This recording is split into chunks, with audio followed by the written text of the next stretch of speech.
lagi viral nih soal hak asuh anak yang direbut oleh salah satu eh, orang Korea itu Ami BMJ untuk mengambil anaknya, tapi anaknya sendiri tidak mau dengan bersikeras dan teriak-teriak. Melihatnya gimana?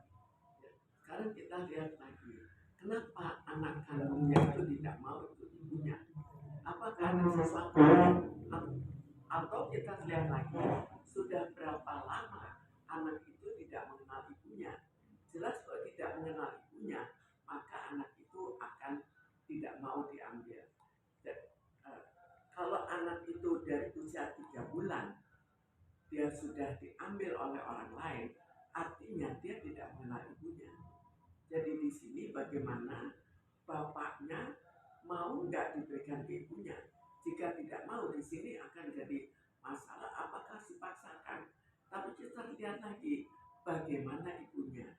Kenapa perceraian itu terjadi? Statusnya belum jelas, masih suami. Ya. Sekarang kita lihat bagaimana perpisahannya. Dia belum cerai, oke. Sekarang kita lihat bagaimana sifatnya kok mereka sampai berpisah walaupun belum cerai. Apakah benar bahwa ibunya ini memang seorang pemabok?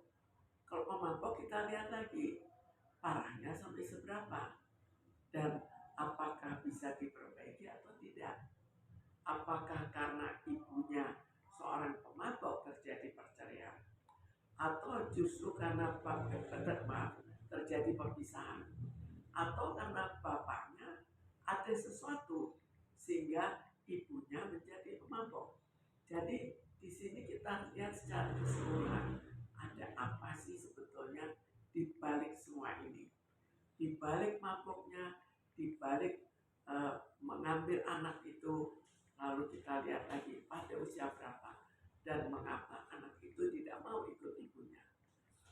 Berapa lama anak itu tidak bertemu dengan ibunya dan kalau diambil dari 3 bulan oleh bapaknya, maka bisa dibayangkan bahwa anak itu tidak mengenal ibunya. Balik lagi.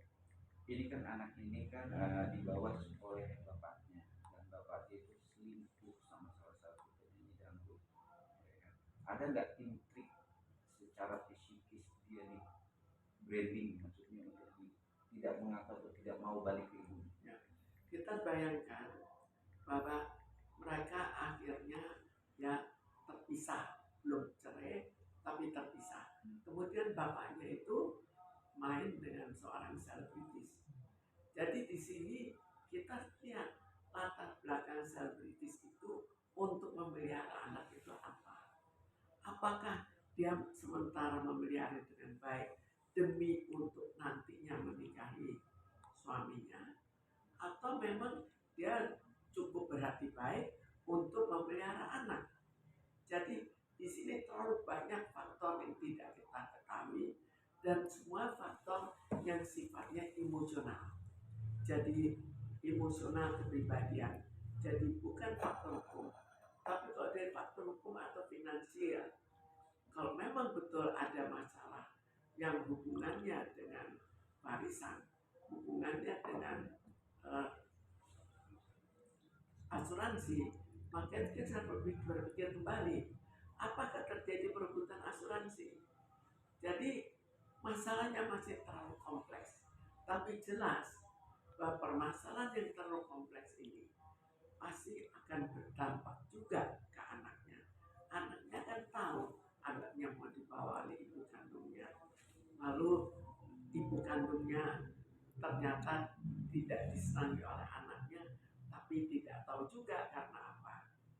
Sekarang tinggal sampai seberapa jauh ibunya itu lebih betul-betul uh, sayang ke anaknya atau sayang ke asuransinya. Bicara sayang, bukan secara psikis atau mental seorang anak. Kenapa sih? Kan ibu kandung, dia mau ngambil dan mau merawat. Ada nggak sih secara mental punya, maksud melihat karakter ibunya dan sampai sampai dia nggak mau untuk balik atau untuk. Jadi sebagai seorang ibu kandung mestinya lebih mempunyai hak untuk memelihara itu. Tapi ada beberapa perkecualian. Apakah ibu kandung ini masuk dalam perkecualian? Itu perlu dipertanyakan.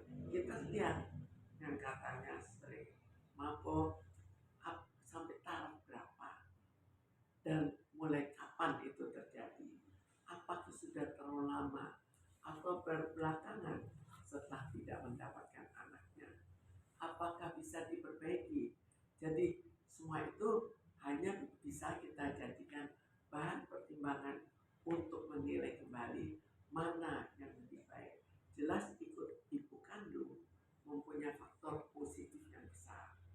Tapi kalau ibu kandung itu mempunyai faktor negatif yang besar, maka perlu kita tinjau kembali. Ibu sendiri kan bilang negatif, ya kan? Tapi dari sisi negatif seorang bapak itu membranding anaknya supaya tidak mau atau tidak percaya seorang ibu gimana?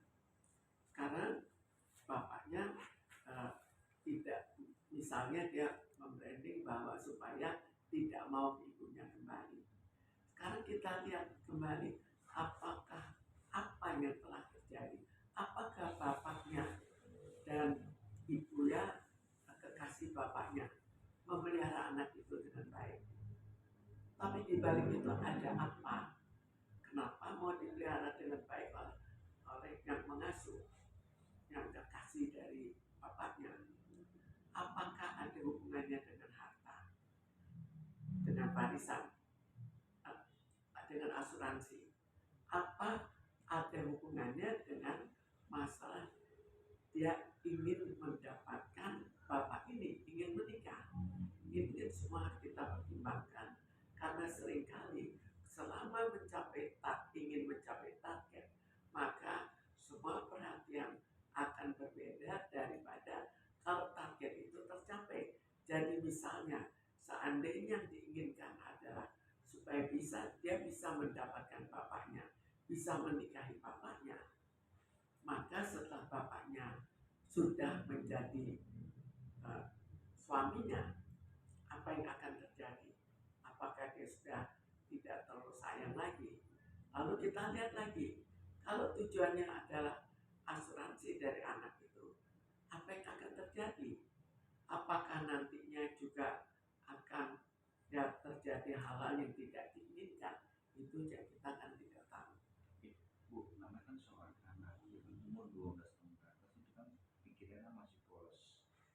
Kejujuran seorang anak itu membuka aib seorang ibu ada nggak sih secara fisik dan mental?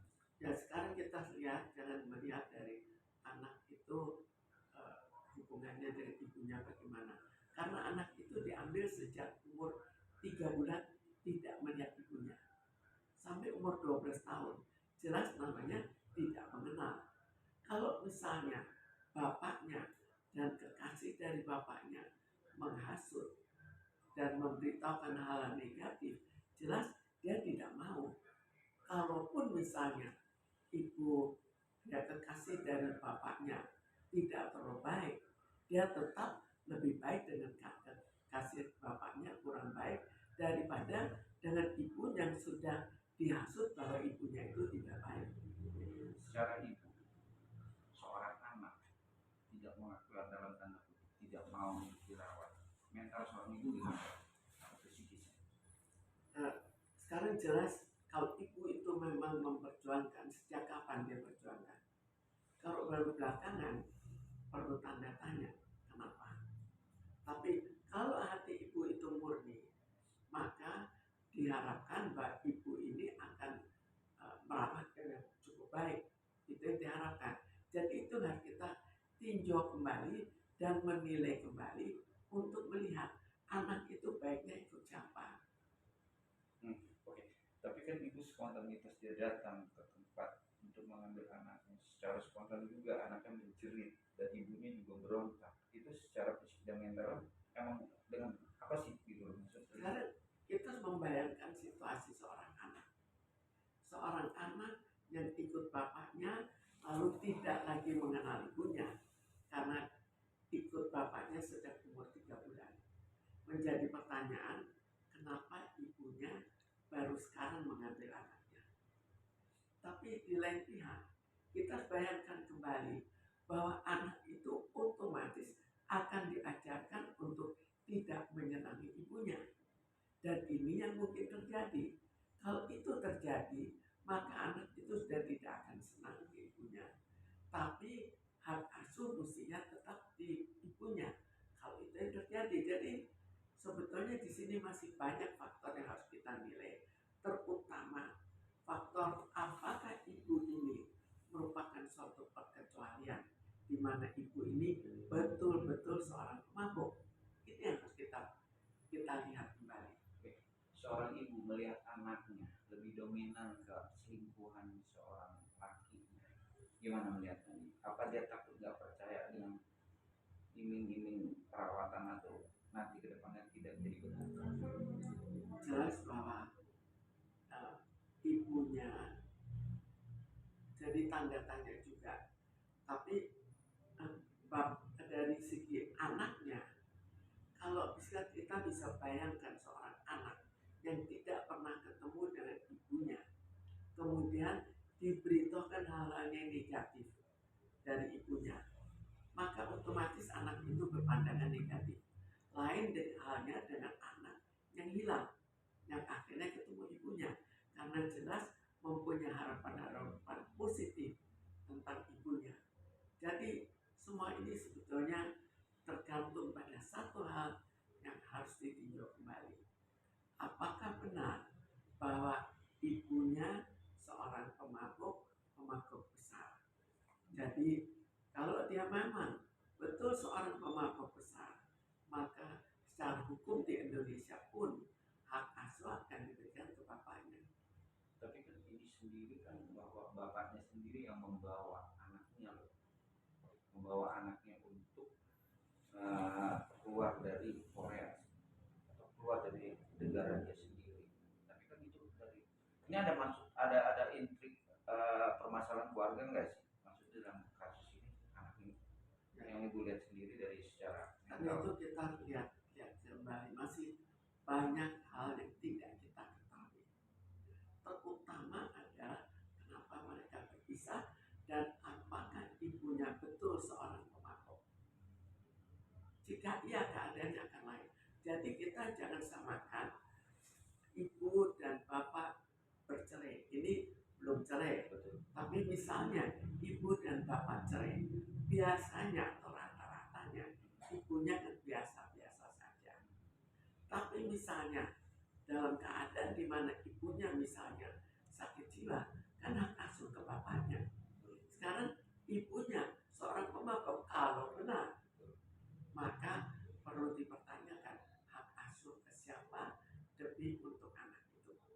Secara fisik dan mental harus gimana sih seorang ibu yang punya permasalahan suami, apalagi suami itu sudah selingkuh, untuk bicara anak lebih dominan atau lebih hatinya lebih tenang, harus gimana? Pertama dia harus mempengaruhi anaknya. Bagaimana mempengaruhi anaknya? Bagaimana untuk membuat pertemuan yang lebih sering antara ibu kandung dengan anaknya ini. Tapi bahwa anak ini dibawa oleh bapaknya, apa itu berarti anaknya dibawa lari karena tidak pernah boleh ketemu, kecuali kalau memang ya boleh ketemu itu. Ini kan tidak pernah diajak, jadi banyak hal yang juga menjadi tanda tanya. Mungkin juga bapaknya yang terlalu salah, dan bapaknya akhirnya yang membuat ibu itu jadi mabuk-mabukan dan putus asa untuk mendapatkan anaknya. Maka di sini